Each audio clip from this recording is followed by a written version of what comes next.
আসসালামু আলাইকুম সবাইকে। তো আমি আজকে এটা কি তৈরি করলাম দেখে অবশ্যই বুঝতে পারেন। মজার খাবারটা কিন্তু আমি সবাইকে দেখিয়ে দিচ্ছি। দেখুন, এটা হচ্ছে মিষ্টি আলু। এটাকে দেখে অবশ্যই সবাই চিনতে পেরে গেছেন। আসলে এই ধরনের জিনিসটাকে বাংলাদেশে যাদের জন্ম, তারা অবশ্যই বুঝতে পারেন। আর সব দেশেই আমি জানি এটা তৈরি হয়, মানে এটা লাগানো হয়। তো এই তো আমি সেটা কেটে নিলাম। কেটে নেওয়ার পরে এই যে দেখুন আমি কীরকম সাইজ করে কেটে নিয়েছি, ঠিক এরকম।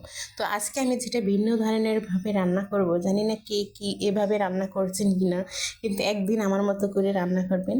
এর জন্য পুরো রেসিপিটা আপনারা ফলো করবেন, করলে বুঝতে পারবেন আমি কিভাবে এটা রান্না করলাম। তো আমি কিন্তু এটা এখন সুন্দর করে ধুয়ে বেছে রেখে দিলাম।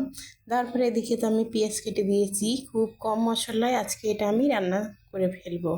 তো এখন তো পেঁয়াজে আমি তেল দিয়ে দিচ্ছি, দেওয়ার পরে সুন্দর করে নেড়ে নেব। নেড়ে নেওয়ার পর কিছুক্ষণ ভাজবো। ভাজার পরে আমি যতক্ষণ পেঁয়াজটা একটু লাল কালার না হয়েছে ততক্ষণ কিন্তু আমি এখানে কিছুই দেব না। তো আপনারা দেখুন, পুরো ভিডিওটা অবশ্যই দেখবেন, একটু স্কিপ করবেন না, করলে অবশ্যই বুঝতে পারবেন না আমি এটা কিভাবে রান্নাটা করে ফেলেছি। তো এই তো আমি এখানে একটা তেজপাতা দিয়ে দিয়েছি, শুধুমাত্র একটাই তেজপাতা দিলাম, বেশি দিলাম না, কারণ বেশি দিলে দরকার নেই, কম দিলে হবে। যাই হোক, সুঘ্রাণের একটু প্রয়োজন, যার জন্য আমি একটাই দিয়েছি। তো দেওয়ার পরে তো এখন আমি একে একে এখানে কিছু কিছু জিনিস দিয়ে দেব, সেটা আপনাদের দেখিয়ে দিচ্ছি। পুরাটা কিন্তু দেখিয়ে আমি দেব, একটাও না দেখা ছাড়া দেব না। তো এই তো এখানে আমি একটু আদা রসুন পেস্ট দিলাম, শুধু ওই 1 চামচের মতোই দিয়েছি, অতটুকুই দেবো, আর দেবো না। তো এতটাই আদা রসুনটুকু আমি সুন্দর করে ভেজে নেওয়ার পরে এখন আমি এখানে সেই আলুটা ঢেলে দিচ্ছি। ঢেলে দেওয়ার পরে তো আমি সুন্দর করে নেড়ে নেব। নেড়ে নিয়ে পরে আপনাদের দেখিয়ে দেবো। দেখুন, কোনো কিন্তু আমি পানি দিলাম না, আর মিষ্টি আলু কিন্তু খুব কম পানিতেও হয়ে যায়, যার কারণে কোনো পানি আমি এখনও দিইনি, কিন্তু দেবো পানি। পানি না দিলে হবে না, পানি তো অবশ্যই দিতে হবে আমাকে। তো এই তো এখন আমি একটু লবণ দিয়ে দিচ্ছি। লবণটা অবশ্য পরিমাণ মতোই দিবেন, বেশি দিয়ে না, কমও দেওয়ার দরকার নেই, পরিমাণ যতটুকু অতটুকুই দিতে হবে। তারপরে আর কি দেবো আমি এখানে জানেন, এই যে একটুখানি হলুদ গুঁড়ো দিয়ে দিচ্ছি কালার করার জন্য, কিংবা দেখতেও সুন্দর লাগে হলুদ দিলে।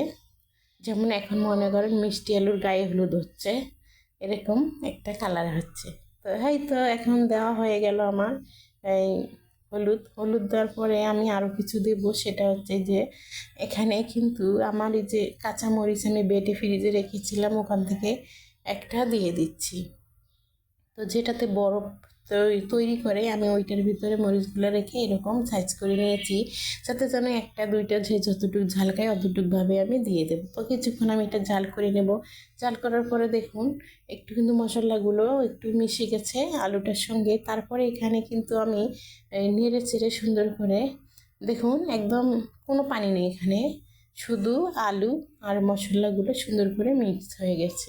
তারপরে তো এখানে আমি কিন্তু একটু পানি দিয়ে দেবো। এই যে মরিচটা আমি কুচুনের সাহায্যে সুন্দর করে ভেঙে ভেঙে দিলাম, অবশ্যই গলেও যাবে গরমের তাপে করলে।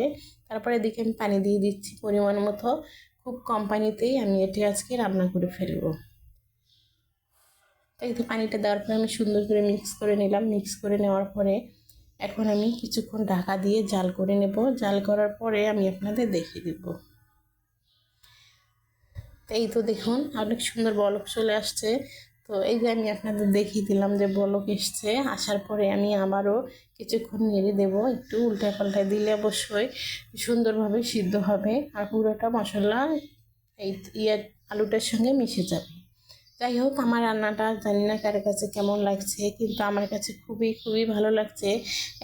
একদিন হলেও আপনারা কিন্তু এভাবে ট্রাই করে দেখবেন, খুবই ভালো লাগবে। তারপরেই তো পানিটা একদম শুকিয়ে গেছে, তারপরে উপর থেকে আমি একটু গুঁড়ো মশলা ছিটিয়ে দিচ্ছি, গরম মশলার গুঁড়ি, এটা আমি উপর থেকে ছিটিয়ে দিলাম। তারপরে আমি নামিয়ে আপনাদের দেখিয়ে দেবো এটা কীরকম হলো। তো রেডি করে ফেলেছি আমার এটা আলু সিদ্ধ কিংবা ভুনা, যে যেটা বলতে পারেন বলবেন, সমস্যা নেই, কিন্তু আমার কাছে খুবই খুবই সুন্দর লাগছে। আল্লাহ হাফিজ সবাইকে।